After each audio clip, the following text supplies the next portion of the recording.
the residents of Vrindavan from a big storm by lifting a hill. And that commemorating each corner here. You see that nice sculpture? He's lifting the hill there. And there's a big storm coming. You don't see the storm. So Giribari Dhari, he lifted that hill. That's what that means. Yashoda Nandana. Yashoda is his mother. And he also manifested as a little baby, most delightful and loving child. And so Yashoda Nandana means the beloved son of Yashoda. Brajajana Ranjana, which is also in the song, means he delights all the residents of Braja, which is short for Vrindavan. So his idyllic place, and he's delighting all of them, his friends, the cows, the calves, and everything, and his parents. And then finally, Yamuna Tirabhanachara. Yamuna is the name for the wonderful river that flows through Vrindavan. This place still exists in India. Tira means on the bank. So in the forest, on the bank of Yamuna, he enjoys all kinds of pastimes. So that's what the song means. And it's kind of evokes the mood of Krishna in Vrindavan, idyllic. So our spiritual master, Srila Prabhupada, he would sing this song before every class, so we follow that practice. Jaya Radha Madhava Kunjabi Hari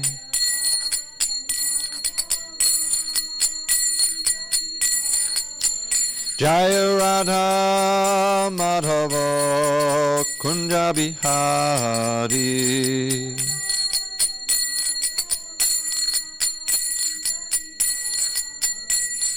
Gopi Jana Vallabha Girivardhari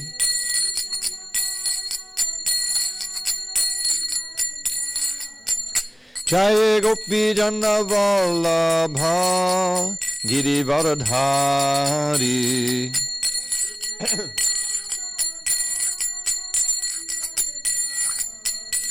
Yashoda Nandana Braja Jana Ranjana Yashoda Nandana Braja Jana Ranjana Yamuna Tira Vanachari Yamuna Tira Vanachari Anjaya Radha Madhava Kunjabi Hari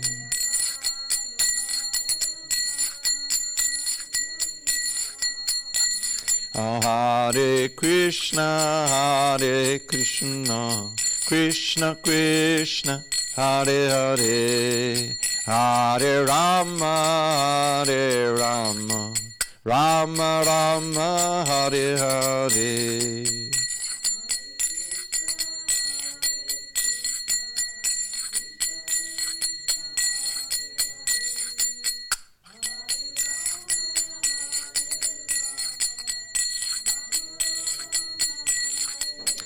Hare Krishna, Krishna Krishna, Hare Hare, Hare Rama, Rama Rama, Hare Hare. Hare Krishna, Krishna Krishna, Hare Hare, Hare Rama, Rama Rama, Hare Hare. Jaya Radha Madhava Kunjabi Hari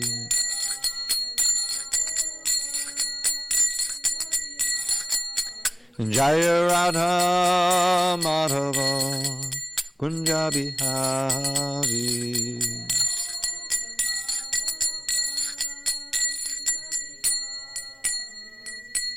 Jai Mr. Pad Paramahansa Bharadikacharya Ashtotar to the Sri Srimad Divine Grace Srila A.C. Bhaktivedanta Swami Prabhupada Ki Jai. ISKCON BBT founder Acharya Srila Prabhupada Ki Jai. Bhagavad Gita Ki Jai. Samaveda Bhaktivinoda Ki Jai. All glories to the assembled devotees. All glories to the assembled devotees. All glories to the assembled devotees. All glory to Shri Guru and Gauranga. Okay. Are we in 25 or 26, Marcy? I think 26. Yes, you're right. 26. Page 213 in your book.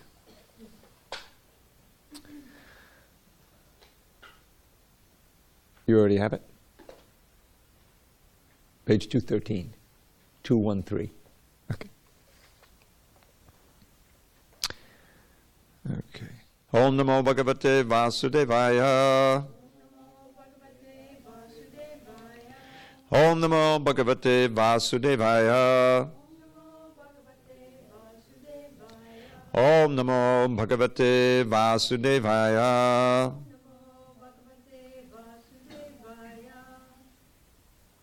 On this 29th day of May, 2019, in SanDiego, we're reading from Srimad Bhagavad Gita as it is, translation and commentary by His Divine Grace A.C. Bhaktivedanta Swami Prabhupada. And we are in chapter 4, entitled Transcendental Knowledge, text number 26, page 213.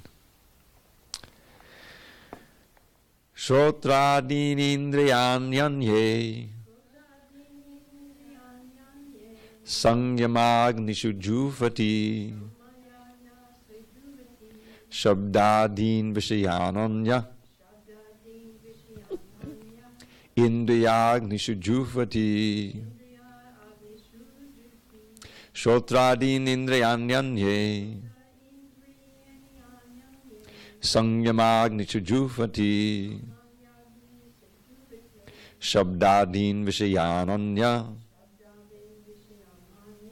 Indriyagnishu jufati Shodradin Indriyanyanye Sangyamagnishu jufati Shabdadin Vishayananya Indriyagnishu jufati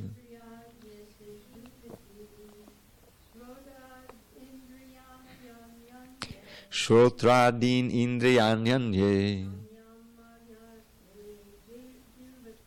Sangyamagnishu juvati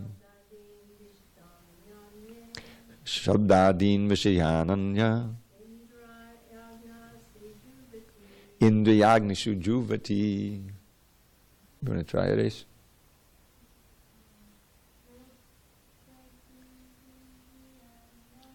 Shotradin Indriyanyanye Sangyamagnishu juvati Shabdadin Vishayananya Indriyagnishu juvati. Anyone else? It's a hard one. Okay. I'll read it, yes, synonyms, you read along. Shotra adini, such as the hearing process, indriyani, senses, anye, others, sangyama of restraint, agnishu, in the fires, juvati, offer, shabda adin, sound vibration, etc., vishayan, objects of sense gratification, anye, others, indriya, of the sense organs, agnishu, in the fires, juvati, they sacrifice. Translation. Some, the unadulterated brahmacharis, sacrifice the hearing process and the senses in the fire of mental control. And others, the regulated householders, sacrifice the object of the senses in the fire of the senses. Purport. The members of the 4 divisions of human life, namely the brahmachari, the grihastha, the vanaprastha, and the sannyasi, are all meant to become perfect yogis or transcendentalists. Since human life is not meant for our enjoying sense gratification like the animals, the 4 orders of human life are so arranged that one may become perfect in spiritual life. The brahmacharis, or students under the care of a bona fide spiritual master, control the mind by abstaining from sense gratification. A brahmachari hears only words concerning Krishna consciousness. Hearing is the basic principle for understanding, and therefore the pure brahmachari engages fully in Harir Namanukirtanam, chanting and hearing the glories of the Lord. He restrains himself from the vibrations of material sounds, and his hearing is engaged in the transcendental sound vibration of Hare Krishna, Hare Krishna. Similarly, the householders who have some license for sense gratification perform such acts with great restraint. Sex life, intoxication, and meat eating are general tendencies of human society. But a regulated householder does not indulge in unrestricted sex life and other sense gratification. Marriage on the principles of religious life is therefore current in all civilized human society, because that is the way for restricted sex life. This restricted, unattached sex life is also a kind of yajna, because the restricted householder sacrifices his general tendency towards sense gratification for higher transcendental life. Om Jnana Timirandasya Jnanandana Shalakya Chakshu Unmidatam Mena Tasmai Shri Gurave Namaha. I was born in the darkness of ignorance, but my spiritual master, Srila Prabhupada, opened my eyes with the torchlight of knowledge. I offer humble obeisance unto him and all members of Sri Parampara. So this chapter is entitled Transcendental Knowledge. And the idea here is that Krishna is, first of all, telling us about the origin of the Bhagavad Gita. The Bhagavad Gita, which means the Song of God, was spoken about 5,000 years ago, but it was not newly spoken. Krishna has spoken many, many millions of years earlier. The idea is that this knowledge is eternal. And the Gita is also known as the Gita Upanishad, which means that it's the summary of all of the Vedic wisdom written in the Upanishads. The Upanishads deal with such questions as who are we, what is spirit, what is matter, how can we attain perfection, what you may call it samadhi, you may call it nirvana, and it deals with the most basic questions of human life. How can we attain perfection in this life? And it begins with the understanding that our main problem in this world has to do with the existence of its temporary nature, that we're all faced with death and rebirth. That this is a central understanding of the Vedic wisdom, is that we're spirit souls, we never die, we're never born. That's the first lesson of Bhagavad Gita. So we're passing through different lifetimes. We've heard of this before, reincarnation, transmigration of the soul. But if we actually understand this, that we ourselves are pure spirit, we're consciousness, we're not the physical body. We can lose a finger, we can lose a hand, we can get injuries, but it doesn't change who we actually are. We are the spirit who knows the body, the physical body, as well as the subtle body, the mind, where we actually live. And the basic understanding is that we experience things in this life because of things we've done in the past life or past lives. Is carried forward, this law of karma. Even in this one life, we can experience things like that. If we are very loose or not caring or understanding about how to keep healthy, we'll stay dirty, we'll not eat regularly and so forth, and that'll affect our experience in life. We'll get some disease or something, and that's kind of instant karma. That's what happens in material life. We all know it's like that. That's why we take precautions. You used to be in Europe, you may have heard of what was it, the Black Death or the bubonic plague, in the Middle Ages, the Dark Ages in Europe. People had no idea that they should wash their hands, before eating and so forth. They just had no idea about bacteria. And so naturally, because of the ignorance, they suffered all kinds of damage and suffering from that. So with knowledge, then you act in a certain way for your benefit, and you find yourself prospering. So the greatest knowledge is how to act in this lifetime, so we'll get the best life in the future. And the best life in the future is to break out of the bondage of birth and death.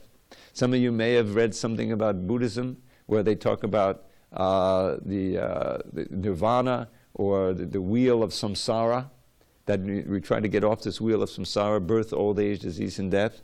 These things come again and again. So this is a kind of a prison house here. This is a world of where we are meant to learn lessons, so that we can achieve perfection by breaking free of birth and death. This is called mukti. So that's the first lesson that Krishna gives. Now this chapter deals with, what we just read, is different kinds of sacrifice one can perform for purification, to get free of karma and not incur any new karma. Because if you get completely free of any karmic reaction, then you're free. You don't have to take birth again, you see. So that's why it begins here, Shrotra din indriyanyanye. Shrotra is the sound. So much of our knowledge is coming through sound. Think about it. When you go to school, you hear people give lessons. And then there are the books. Books are just recorded sound, really, that you're hearing in your mind. It's a way of hearing that way. So we need, as children, as everyone knows, children need to be trained. They need to learn how to read. They need to learn what's good, what's bad, what's dangerous, what's not, right? And this is why we have educational systems. So much of it is coming through sound vibration. Now, in Krishna consciousness, this mantra that this verse or mantra that we chanted, or chanted with some difficulty, these are all transcendental sounds. This Sanskrit language especially has a potency all its own. And that's why Srila Prabhupada, our spiritual master who wrote these books, he took so much trouble to provide the original, you see that funny language that no one can read up there? That's called Devanagari. That's the original Sanskrit letters. Well, we can't read that, so this is the transliteration. That's so we can pronounce the words, because the sound itself is so potent. And the most potent sound for our liberation is right there. This is why we're called Hare Krishnas. This mantra, this is an ancient mantra. It's not something newly invented. It wasn't invented in 1966 when Srila Prabhupada started ISKCON in America. It's coming from thousands and thousands and even millions of years ago. In the Upanishads that I mentioned, there's one Upanishad called the Kali Santarana Upanishad. Kali is the age that we live in. In the Vedic understanding, we go through cycles just like seasons. There's the age of goodness called Satya Yuga. Then there's a Treta Yuga, the Dwapara Yuga, and the Kali Yuga. There's four, just like four seasons. And with each passage of the different ages, the world gets a little more confusing, a little more corrupted, and it's more difficult to perform the traditional yogic practices of sitting and meditating. It becomes, the world becomes more disturbed. And Kali Yuga is the last Yuga. Kali means quarrel and discord. And you can see this is so much discord in the world today. Why are there so many wars going on? And rumors of wars. Because this is Kali Yuga. It's getting more and more degraded. So in this age, a special dispensation has been given. And that is the chanting of this Hare Krishna mantra. Now in this, it is said, there's an Upanishad called the Kali Santarana. Santarana means deliverance. So here's what this Kali Santarana Upanishad has is these couple of verses. So one of them says, it's the mantra, the Hare Krishna, Krishna Krishna, Hare Hare, Hare Rama, Rama Rama, Hare. Iti Shodashakam Nam Kali Kalmashanashanam, Natak Padataropaya Sarva Vedeshu Drishyate. Which means this mantra composed of 16 names, if you count them as 16 here. Kali Kalmasha Nashanam, destroys the evils of the Kali Yuga. In other words, it's so auspicious that it counteracts those evils that I was talking about. One can, it's not that suddenly they all dissipate, but for you, you're able to go through this Kali Yuga and tolerate and remain within yourself and in a place, a spiritual platform, a place, if you really chant the mantra seriously, despite all kinds of confusion and things going on. So therefore it says you can search through all the Vedas, and they're very vast, and you will never find a better process of counteracting the evils of this age than chanting this mantra. So this is a kind of sacrifice. Yes, you have to sacrifice your time. This temple follows a very regular schedule. And the ace here, this is her nickname. What's the actual name? Aisil? Aisil. She's been coming. She's been coming regularly, and even up the first sacrifice or the first ceremony is at 4:30 in the morning. So that in itself is a big sacrifice, giving up some sleep. So, but after a while, it becomes habitual.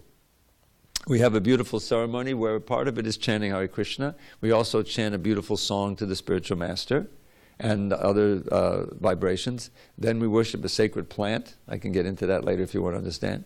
And then we have a session where we sit quietly and chant this mantra on beads, just like a rosary. I happen to have my rosary with me. It's called a mala, or a garland of beads, 108 beads. And we chant Hare Krishna, very meditatively to yourself. And there's Ace chanting over here in this section, and I'm chanting in the corner every morning. Hare Krishna, Krishna Krishna, Hare Hare, Hare Rama, Rama Rama, Hare Hare. And after a little bit of chanting, you realize what the mind is taking you here, and there. It's not so easy to meditate. But the mantra, if you chant it properly and you hear, it soothes the mind and it takes you to a different place. And that's the sacrifice of japa.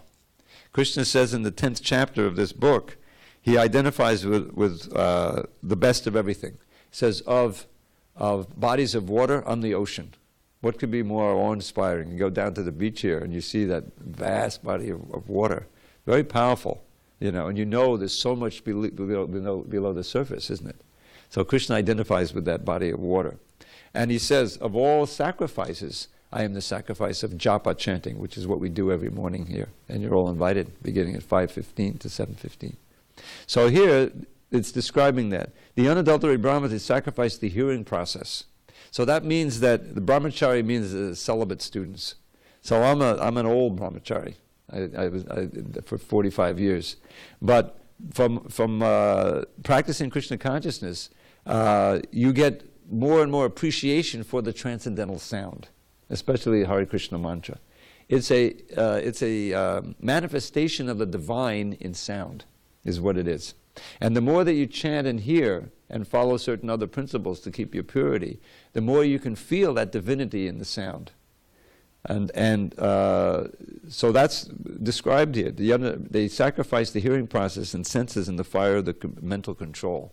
So the whole thing is the mind. The mind is what produces our next body. Every moment of every day, we're hearing certain things, seeing certain things, doing things with our active senses, and all of that is affecting our consciousness. And when we leave this body, and everyone in this room eventually will leave this present body, it's just a temporary vehicle, right? We all understand that. So the state of our mind at that moment, that most prominent thought, that is what will produce the next body. That's the template for our next body. So Krishna consciousness is a dharma, it is a discipline by which we attempt to train the mind to see the divine in everything, to see Krishna's hand in everything, and to act in such a way that we stay connected to Krishna. That means that the sounds are all related to Krishna, beginning with Hare Krishna mantra. These words are spoken by Krishna. So if you're reading Bhagavad Gita, hearing, applying your mind to understanding, that's yoga. That's bhakti yoga. But what about the sight? Oh, we have all these beautiful paintings. I know most of the artists. I think all the artists who painted these, because I've been around for a long time. And from descriptions in this Bhagavad Gita and other books, they painted these different scenes, which are scenes from the pastimes of Krishna. Here we have Lord Ramchandra, who's another incarnation of Krishna. And then we have pictures of Lord Chaitanya, who's also a manifestation of Krishna, chanting and dancing and practicing Sankirtan. This is the most wonderful way of chanting. We chant japa individually, meditatively, and then we also engage the whole body and mind, and you've seen singing, dancing, playing musical instruments. It's a full dynamic meditation, and it's the most easy sacrifice. It's called Sankirtan Jagya. Kirtan means chanting. I bet it's probably entering the English language now because it's becoming popular in all the yoga studios. You go there and they have their kirtan session. And many of it's Hare Krishna, because they know that just bending and stretching is kind of dry. Then you want to end with a kirtan, people get very excited. It's a fact, I've been to these kirtans too. So kirtan means chanting. Sankirtan means chanting together. And the Sankirtan Jagya, usually it's done in public. We're famous for that, going out on the street. So that's a sacrifice, but it's a very easy sacrifice. Traditionally, sacrifices or jagyas meant very elaborate productions where you have to have so much ghee. You know what ghee is? Clarified butter. So you're always pouring into the fire, and you have these qualified Brahmins who are trained from birth how to chant the mantras perfectly. We would never qualify. Even to chant one verse of the Bhagavad Gita is straight. So it's difficult. But this is traditional. And then, so you know how expensive ghee is? You need so much butter, you boil it down and make the ghee. Out of like 10 pounds of butter, you may get a quart of ghee. So how much ghee can you really get, So you can't afford it. And then to train those Brahmins to chant the mantras perfectly at just the right time and everything, very, very difficult. So it's made much easier for us in this age. The chanting of Hare Krishna and on the beads, it's not really that difficult. You don't need anyone, anytime, any place can chant. You don't have to be a Vedic Brahmin, you don't have to be anything. It's all open to us. So that's what's mostly being featured here in this verse, is the sound vibration. Shabdadin. Shabda is sound. Shabda Brahma is transcendental sound. That word Brahma means spiritual. So all these words, both the English and the Sanskrit here, are transcendental sounds. So let's go through here. He divides, first of all, he mentions how society is divided in 4 social orders and 4 spiritual orders. The caste in India that you've heard about, it's kind of a corruption now of half of this varnashram. It's the Brahmins, the Kshatriyas, the Vaishyas, and the Shudras, which means Brahmins are the intellectual class. But not just that they're very smart, it's more than just intelligence. You have a class of, on Wall Street, really very intelligent guys who've gone through MIT or somewhere, they become the quants. Have you ever heard of the quants? These are the guys who work out the algorithms, how they can trade, this and then trade it back and this way make millions of dollars. So that's not Brahminical consciousness. They have the intelligence, but they're not trained in the Brahminical qualities. Brahminical qualities include living very simply. Shamo dhammas tapak shaucham. It means control of the mind, control of the senses, cleanliness, both physical and internal as well. And tolerance, and living very, very simply, and religiousness, belief in God. This is Brahminical qualities. So they're meant to guide society. Because society, human beings, we have our animal component. We've come up through the species. This is another thing. We're all evolving. Our consciousness is evolving. And we come up. This is real evolution. And we come finally to the human form of life. This is the greatest gift. We shouldn't waste it. We have the pull of all of those animalistic tendencies. But human life is meant for controlling those and rising to a higher platform. And so there's this one verse, it's another book we have, which is a much longer book, which is called the Srimad Bhagavatam, or the Bhagavad Purana. And in that book, that's where we learn about Krishna's pastimes and different avatars. Have you ever heard of the half-man, half-lion avatar called Nrsimhadev? Yeah. You would never think, very frightening to the demons, right?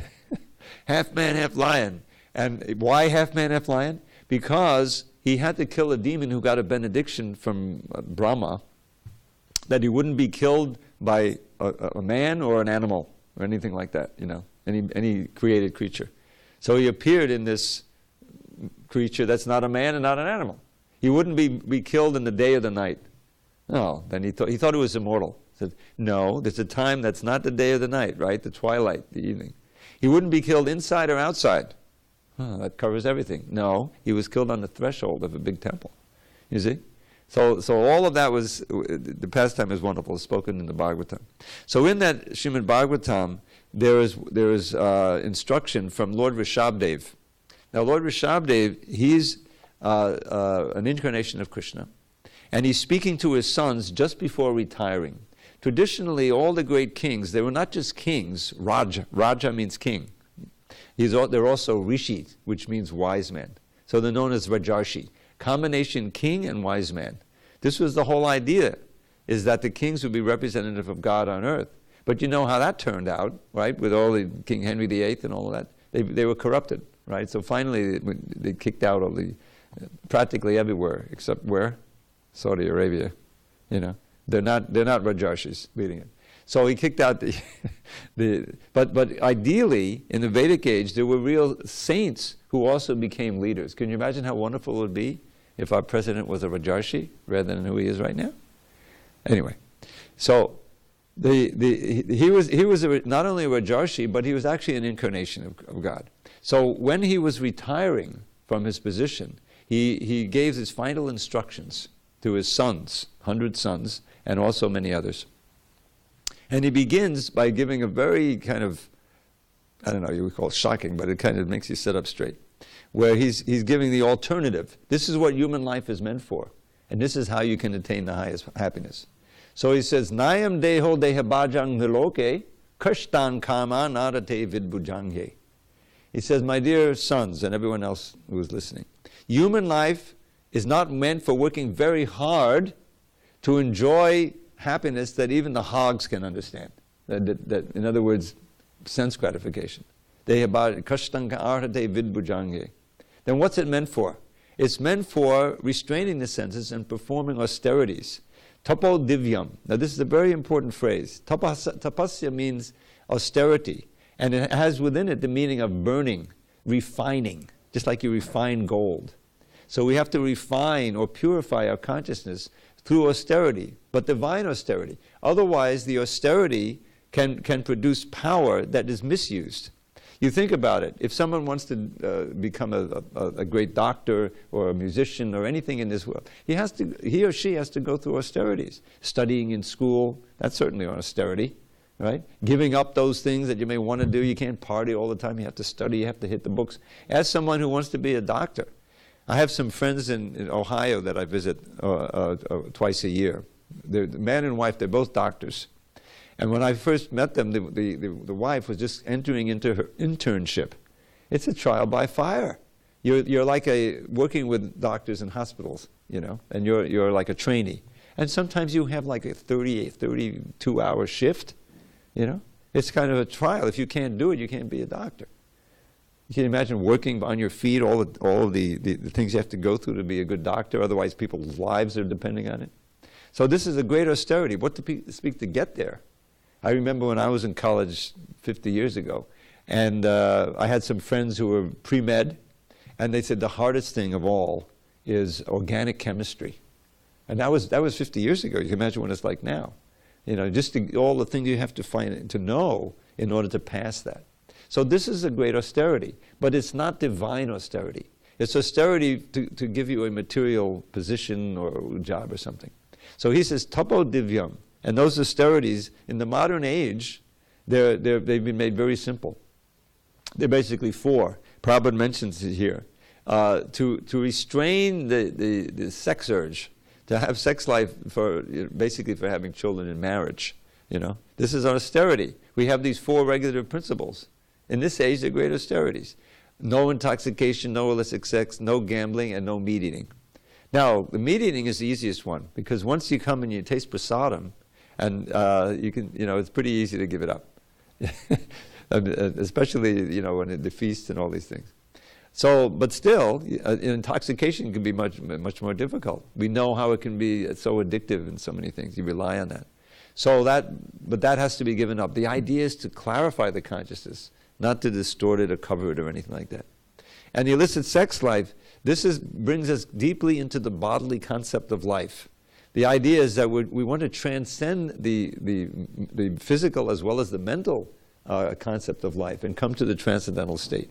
So that energy is sublimated into spiritual life. And so that's very important. It's not no sex life, it's no illicit sex life. So these kind of austerities, what does it do? He said, tapo divyam putraka, O sons, yena sattvam shuddhyed. This purifies one's whole existence. And from that purification, yasmat brahma saukyam tvanantam, one can come to enjoy unending spiritual happiness. Now the key is unending. All of the material happiness, it comes and it goes, no matter what it is. And if you try to whip the senses to have too much, you get a really bad reaction. The more extreme you try to enjoy the senses, the more that you end up suffering. You know. But spiritual happiness is not like that. The more you enjoy, the more you can enjoy. And anantam, it means it's endless. So from that purification, yes, you have to accept some things that you don't want to accept and give up some things you really don't want to give up. But that's true of any discipline. So that's where the real sacrifice comes in. Jagya, sacrifice, and tapasya, or austerity, kind of go together. And so this is Rishabdev, this is Krishna speaking to us. Do you want to enjoy like anything? We all want to enjoy. But if you try to enjoy the vishayas, this word is actually in the verse here, the senses, the sense gratification, objects of sense gratification, they sacrifice that. Sound is the big object of sense gratification. It's also our means of transcendence. In the fire of the controlled mind, or the question of control. So it makes sense. This all makes sense if we begin to have faith in the goal, that there are certain people who have reached this state. And that's why having such a great example as Srila Prabhupada and understanding his life, and even in the present day, to see how one can live one's life in a peaceful and joyful way with ever-increasing realization and happiness, to sacrifice for the Supreme. And the whole goal of this process, we should always remember that, is the highest love. Prema pumarto mahan. We're trying to, love is what makes life worth living. If you have nobody to love and no one loves you, this is a nightmarish kind of life. You may have all the money in the world, you may have the most healthy body, but if you don't love someone and love someone back, then what does it all mean, right? It's a hellish life. So Krishna consciousness means to love God, and through God everyone else. Because you see God in everyone. And it's actually how it is. Krishna is present in every one of our hearts, as ourselves, as the spirit soul, we're part and parcel, and also as his representation, as the super soul. So everyone is a child of God, and we're all meant to help each other and to work together in serving God and serving each other, and to relish chanting the holy name of Krishna and hearing about Krishna's pastimes and glorifying in this way. And it's the greatest joy. So that's the greatest sacrifice, and everything is subsumed into that. But as we begin, here he's describing different kinds of sacrifice. Ultimately he will describe the greatest sacrifice, which is for Krishna. But here Krishna is going to give various examples of sacrifices. And it's all toward the goal of purification and more for deeper and deeper realization of our relationship with Krishna. So that's this one verse. If we have any comments or questions, we can try to answer them. Otherwise, we can go on to the next verse. Okay. 27. So this will be a little easier. We're just going to chant it one time. Savan indriya karmani prana karmani chapare atma sanyamya yogagna juvati jnana dipite. Others who are interested in achieving self-realization through control of the mind and senses offer the functions of all the senses and of the life breath as oblations into the fire of the controlled mind. So these are the traditional yogis. The yoga system purport. The yoga system conceived by Patanjali is referred to herein. In the Yoga Sutra, the sutra means aphorisms, little statements that compile its book. Yoga Sutra is a book of Patanjali. The soul is called Pratyagatma and Paragatma. As long as the soul is attached to sense enjoyment, it is called Paragatma. But as soon as the same soul becomes detached from such sense enjoyment, it is called Pratyagatma. The soul is subjected to the functions of 10 kinds of air at work within the body, and this is perceived through the breathing system.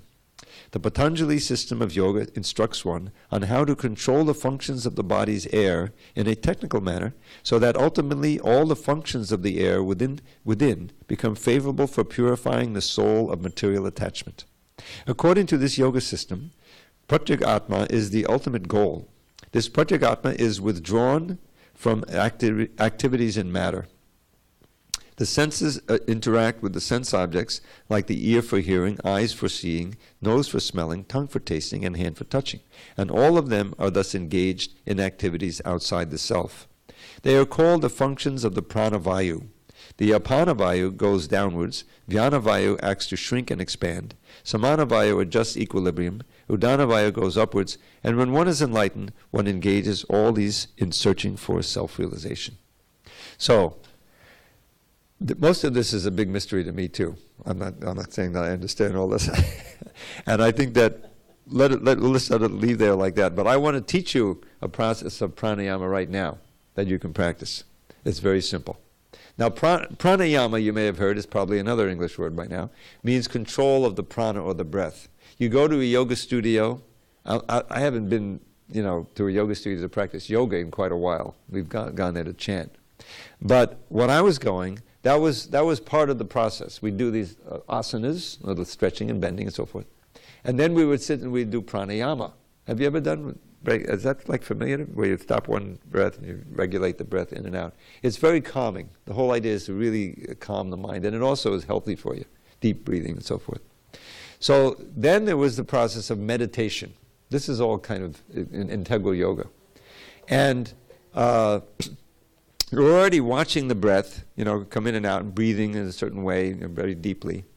So you have to pick a mantra in order to meditate. I first picked Om, which is the easiest mantra. Everyone knows Om. It's probably another English word. You look it up in a dictionary. Om is a combination of A, U, and M. Very powerful. It's a representation of the divine right there. But it was hard to meditate on Om because my mind would wander so easily. There's just not much there, So then I read a book, a pamphlet about the glories of the Hare Krishna mantra. It wasn't from the Hare Krishna movement. It was from the yoga studio I was studying by. I can tell you a story about it. But it was all, it really interested me. Well, this is a great mantra. So I'm going to try to meditate on that mantra. So here was my method. And you can all practice. If you try to practice yoga, you just sit with your back straight. It's important to do that. Either half lotus or just cross-legged, whatever. And in a quiet space. And then you watch the breath. And as you inhale, you chant Hare Krishna, in your mind. Hare Krishna, Krishna Krishna, Hare Hare. And as you exhale, you chant Hare Rama, Rama Rama, Hare Hare. Now I also found myself visualizing the letters printed out with this Hare Krishna, just like that. It's the simplest mantra. It's the simplest process you can imagine. But if you can get a peaceful place, and one thing that you do when you sit like that, you realize, wow, the mind is full of all this, and you have to try to draw it back. That's what the pranayama is for, and that's what this chanting is for. So why don't we try it, just like a minute. We'll spend 2 minutes with that. I'm going to time it. Okay. Oh, wait a minute. I'll put this on. Okay. Here, we can do this. Okay, you ready? You just sit your eyes closed and see if you can just breathe in and out. And as you breathe in, it's simple.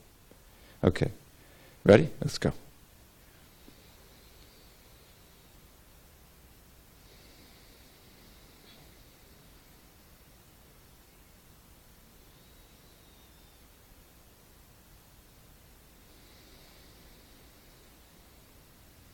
All right, I'm going to say the mantra softly, and you try to just coordinate your breath, and then I'll stop saying it.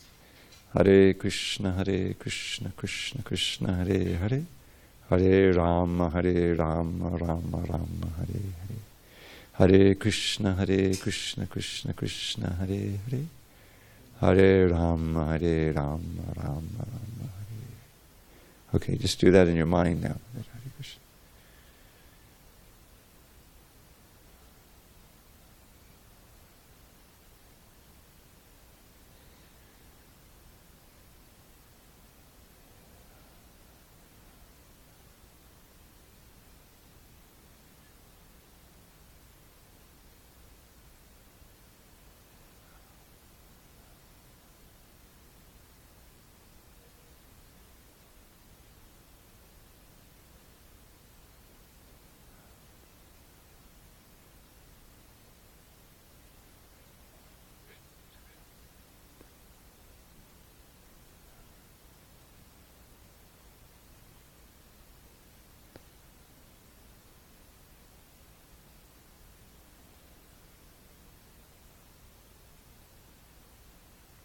Okay, you can try this at home also.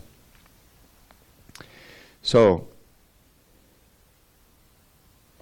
one thing is that I think it's not so easy to just think of the Hare Krishna mantra, you see. But if you practice, what I would used to do would be chant a couple of rounds, loudly, and then you can chant without the sound, just with your lips. And then after you chant a while by that way, then you can do it inside, and the mantra can be going inside. And you'll find if you practice this, it definitely makes you calm, and you can begin to see, especially if you read Bhagavad Gita and you understand the philosophy, how Krishna is present everywhere. Everything is his energy, and so you can begin to see Krishna everywhere. But most most important is to have a session, if you can, of chanting loudly, with clapping or instruments or something, doing in every day, you see, and learn the principles of devotional service, how to cook spiritually, vegetarianism is so important, because you can imagine the karma that's incurred, but you don't know, I didn't know. I like to tell people, I remember, I'm so old, that when McDonald's was founded. Does anyone remember that? You remember. You don't have to. There's a few in the room. She's not old enough. So I used to go bowling all the time, every Saturday night, and suddenly there was this McDonald's place right near the bowling alley. I said, okay, we'll get the hamburgers and cheeseburger and fries, Didn't think twice about it. There's no problem. But what you do has implications, because it's connected. There's a cow connected to that hamburger. I never even thought of that there's a living, breathing thing, that was slaughtered and all that. They say that if, it's against the law to go to a slaughterhouse and take movies secretly and post them online, because they know that people who see that just say, oh my God, I don't want to eat that, It's actually horrendous, all of that, and it's completely unnecessary, totally unnecessary. I've been a vegetarian for almost 50 years now, and I'm doing fine, walking around, 71 years old. So it's proof, I'm proof, that you don't need meat in order to live nicely. There's plenty of ways. I bet you everyone knows that by now. So what's the reason? Why do we need to torture all these poor animals? The cows, they love their calves. You can see it. And if you see it, you spend a little time, half an hour or 15 minutes with a cow, you realize what a wonderful sentient animal it is. Why do we love the dogs, but ignore the cows? The cows are no less sensitive than the dogs and the cats that we have so much affection for. We have dog cemeteries and everything. So the point is, when you expand your awareness, you say there's no reason for it, there's no need for it. We want to be prasadam-arians. Krishna says what to eat. He says, Patram pusham padam toyam. There's a verse in here. You offer me the fruit, flour, water, milk, grains, you see, and offer it with love and I'll accept it. Then if you eat the remnants, you're purified. This is the prasadam philosophy, So, it's an actual fact that if you take up a vegetarian lifestyle, you become less prone to anger and lust and all of these different things. You're more peaceful in your mind, which is what we're looking for. We need to have tranquility in order to practice meditation and to focus on Krishna and be able to control the mind. So all of it, it's a big science. And to learn the principles, the philosophy behind it, and the practices of Krishna consciousness, this is why Srila Prabhupada came and founded this movement, to give us a chance to break out of the bondage of birth and death, which we're suffering from. Everything we do, it's all taken away at the time of death. He says, I come, mrityu sarvaharaschaham. You don't believe in God? That's fine. Okay. You believe in death? Well, okay, yeah. Krishna says, I am death. I take everything away at the end. So instead of that, why don't we believe in Krishna in his most delightful, all-attractive form, his original form? And then at the time of death, it'll just be a release, like taking off some old clothes and going back to Godhead, rather than holding on to all the things we can't hold on to and all the horror that goes on, material. This is really the final exam. We all have to face it. What does it really matter? Just like I remember, I've been around so long, all the things that were so important to me when I was 17, 18, 20, 25, before I, heard about Krishna. So earth-shattering, Now they don't mean anything. It's just like a big movie you're watching, Okay, you get all wrapped up in the movie and some emotions, you may cry a little bit, You walk out into the street and it's gone, and it's like a big dream. It is just like a big dream. But what's reality? What is sat? What is not changing is your consciousness. That is who you are. And the Supreme Conscious Being is God. We're part and parcel of it. That relationship can't be broken. It can just be forgotten. So Krishna consciousness means to remember, to be reminded about what we have forgotten all these years. Millions of births. So it's a great opportunity, and I encourage you to investigate this wonderful literature Srila Prabhupada has given. Bhagavad Gita is actually a pretty advanced book, We have some more simple books that are nice introductory, like The Science of Self-Realization or The Journey of Self-Discovery. I remember producing that book in 1990. It's almost 30 years ago, isn't it? And it's comprised of articles from Back to Godhead magazine made from Prabhupada's lectures, and specifically for, for simple introductory topics. What is the self? What is reincarnation? Who is the guru? What is this world? Things like simple. So that we have these books, and it's good to read them. And that title, The Journey of Self-Discovery, we distribute these books out there. So some of the books we produced, they were printed, we distributed a few 100,000, and then they went out of print. They're not distributed anymore. That book is being distributed now 30 years later. And you know why? It's not really, the book has basically the same content. It's because of the title. And because of the title. The Journey of Self-Discovery. I said, oh, that sounds interesting, I discovered on Amazon there's another book called The Journey of Self-Discovery that was printed 10 years before that, but it came and it went, but there was no complaint. I didn't know that before we did that. So, but we really are on this journey of self-discovery. That's what we should go on that journey. And that's what Krishna consciousness is all about, is discovering who we are, what how to live and how to practice in order to achieve the highest goal of life, which is, simply put, unending happiness that's not destroyed by time, and the decrease of unhappiness down to zilch. Isn't that what we're trying to do? Any animal, anybody, they're trying to avoid any danger or and have some happiness, sense gratification. But it's all very frustrating, because eventually, you lose the battle and you die, and then you're reborn and start again with the illusion. But Krishna consciousness actually gives the opportunity to escape from all the sources of misery, which is involved with this physical body, and to be reinstated in our relationship with God, who's Satchidananda, who is eternal, full of knowledge and full of bliss. That's our actual nature. So we should try to achieve that by this process and make life successful. So we have 1 minute before we have to adjourn. And let me give you one of my little poems, which is, there's so much sweetness there. And it describes Krishna playing his flute.